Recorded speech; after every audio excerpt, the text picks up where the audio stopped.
Hello and welcome to the Fantasy News Show from the Bottled Imp. My name is Ken Boyter and this is your weekly fix of fantasy news. On this week's show, you're a chair, Harry! Be warned, bell time is coming. And pack your steampunk trunk because you and a warrior tortoise are off on a quest. Oh yes. Anyway, we first start with Call Me or Not Expo is open for ticket registration right now on their website. And it takes place between the 6th and the 8th of May in Atlanta, Georgia, in the good old US of A.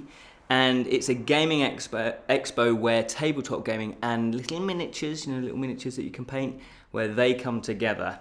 For those of you that don't know, Call Me or Not, they are brilliant at producing these little miniatures. I think that was their main thing that they started doing. They've then expanded into doing tabletop games, and most of their games, if not all, actually feature these little minis that they create. They also are a publisher of their own games, so they create them and publish them as well.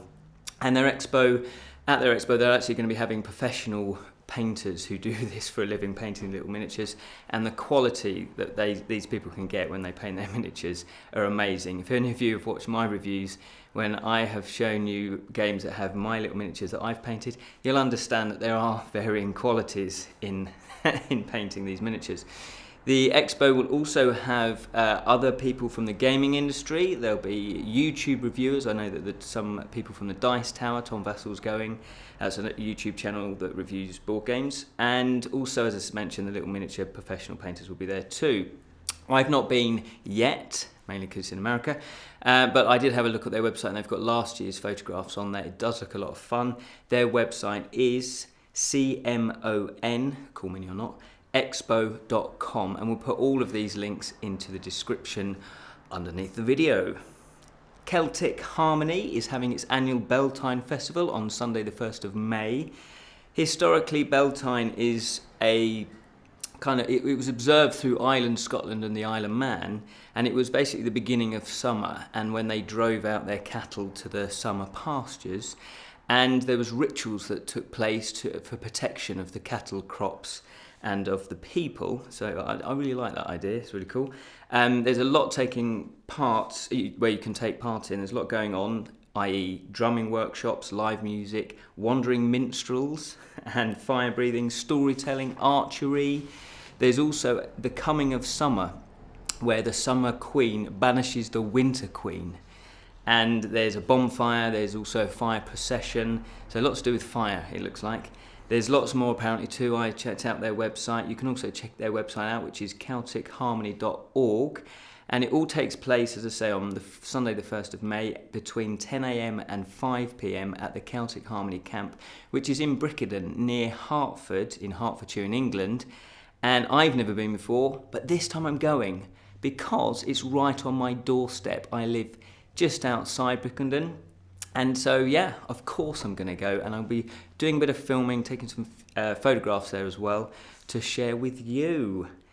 Harry Potter, there's a chair that has sold for nearly $400,000. That's £283,000. And the chair once belonged to J.K. Rowling, and it's apparently the chair that she sat on to write the first 2 Harry Potter books. She originally sold the chair herself way back in 2002 to raise money for her charity, and she painted on this chair, and she painted a couple of phrases, one of which was, "Oh, you may not find me pretty, but don't judge on what you see." And also she wrote, "I wrote Harry Potter while sitting on this chair."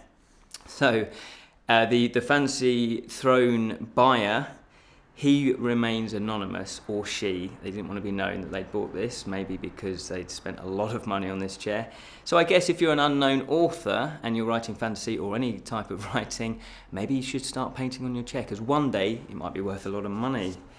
The Science Fiction and Fantasy Writers of America invite you to their 2016 Nebula Conference, and they're in their 50th year.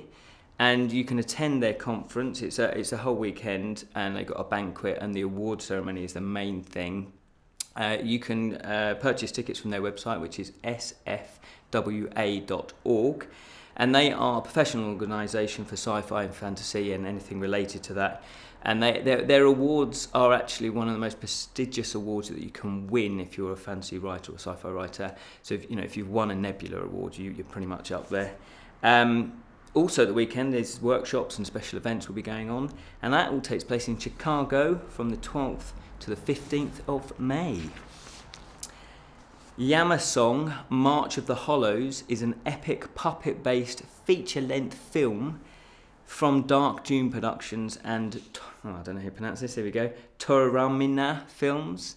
It's directed by Sam Kochi-Hale, with Toby Froud and Heather Henson. They're the executive producers, and they do have a bit of a connection to fantasy because Toby Froud is the baby in Labyrinth, and he also went on to make a short film called Lessons Learned, of which Heather Henson was one of the producers on there, and she obviously is the daughter of the fantastic Jim Henson. And we have got a review of Lessons Learned, that's the short film, coming very, very soon. Anyway, back to this film. I've watched the trailer, and it does look gorgeous. Visually, it looks beautiful. It's fantasy meets Japan, meets steampunk, and there's quite an intriguing story of a girl. She's going on a quest, or a journey, a quest journey, with a tortoise warrior. So, who wouldn't want to do that? It has an impressive cast as well. Nathan Fillion, if that's how you pronounce the name, Whoopi Goldberg, Malcolm McDowell and Bruce Davison are voicing some characters. There isn't yet a release date, but I'm really hoping it's going to be this year. I think it's this year. You can check out their website for more details, and you can look at the trailer. It's darkdunesproductions.com. Goosebumps director Rob Letterman is set to direct the new Dungeons & Dragons film. Warner Brothers did announce this way back in 2013, but he got into sort of legal hassle with Hasbro because they own the gaming rights. Now, for those of you that saw the previous the 2000 Dungeons & Dragons film with Jeremy Irons, you'll be glad to know it's nothing to do with that. They're not going to try and rehash that. It's a reboot, basically, or they've just picked a different story, because Dungeons & Dragons, for those of you that don't know, it's a game, it's a role-playing game that was created way back in the 70s, 74 I think it was, where you actually take on the persona of a character. So you might be an elf, a human, well, you're going to be a human anyway, or a some sort of dwarf, that kind of thing, and you actually role play it, so you are that character. There is a universe, there's a few universes in this, so they can just create any type of story as long as they kind of theme it within the Dungeons & Dragons universe, then that'll be fine. We hope, fingers crossed. There isn't a start date for this production yet, but we're hoping that it's this year, because obviously the sooner they start, the sooner it'll be out in cinemas. And finally, Kickstarter news. Ravingspire by Cory Scanlan of Vorpal Chainsword Games. I don't know why I bother with names, eh? Anyway, this game is a deck-building, dungeon-based game with a slight difference. Yes, it's got monsters, yes, it's got fighting, it's got heroes, and you power up your characters, but it's also got a rotating dungeon. Get that. Yes, the dungeon bit moves around, so obviously you're trying to get from the outer edge of the dungeon to the middle space, and I think it's a tower. No, it's a dungeon. Well, it's a tower, but I think it's the dungeon crawling aspect of it. And so because it moves, your path will be different every time you play, and I think that's a really cool idea. I've personally not seen too many of these games. I'm sure there have been over the years. This can't be a totally original idea, but it's one you don't find often. And you each play a character, as I say, that you play a hero where you power up, you upgrade, and you have to find your way through the tower. And it's 1 to 6 players. The artwork does look brilliant. It has got loads of components, loads of tokens, all of that, all things that you can equip your character with. And on the Kickstarter campaign, they do have some playthrough videos as well. That finishes on the 28th of April. Raldo Runs Through is a YouTube board game review and playthrough channel, and they're looking for their funding for their 5th year. Their channel is hosted by former video game designer Richard Ham, and he creates really good reviews. They're very slick, they're very well done, and also the playthroughs. So he will play through a game in its entirety, so you get a really good feel. Now, he covers all types of board games. Obviously, we cover fantasy board games, but I also think it's good to get different opinions. You know, I like watching other reviewers as well, reviewing games that I'm going to review on, or, you know, because I want to get a feel of what games are going to be like. And yeah, so I think you should too, but obviously remember to check out our reviews. That campaign finishes on the 17th of April.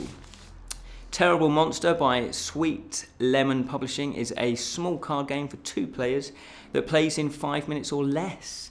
It's originally published in Japan in 2015, and Sweet Lemon Publishing they loved it so much they wanted to bring it to a wider audience. Now, the game is about an ancient creature that dwells deep in a swamp, and 2 mighty leaders are battling it out. And it's really a race to see who can evoke and awake this ancient monster to get them fighting on their side, and then obviously win the battle. It does look really cool, and the artwork looks fun. It's a little mini game, as I say. It's like they're saying you can play it really quickly in 5 minutes. They've got a rulebook online, so you can check out the mechanics, and it is only €5. So, you know, €5 to lose, what's that, about £3? You know, you might just want to have a punt on this one anyway. But be quick, because it finishes on the 14th of April, which is tomorrow. It is already funded, but like all Kickstarters, if they're already funded, that doesn't mean you can't still pledge and get some of the good stuff. And remember, we do have our own website, thebottledimp.com. We also have a Facebook page and Twitter. And please share, please like, please subscribe, and do all the lovely things that you could do. Support us in any which way you can. But for now, remember, fellow imps, keep it unreal, especially the news.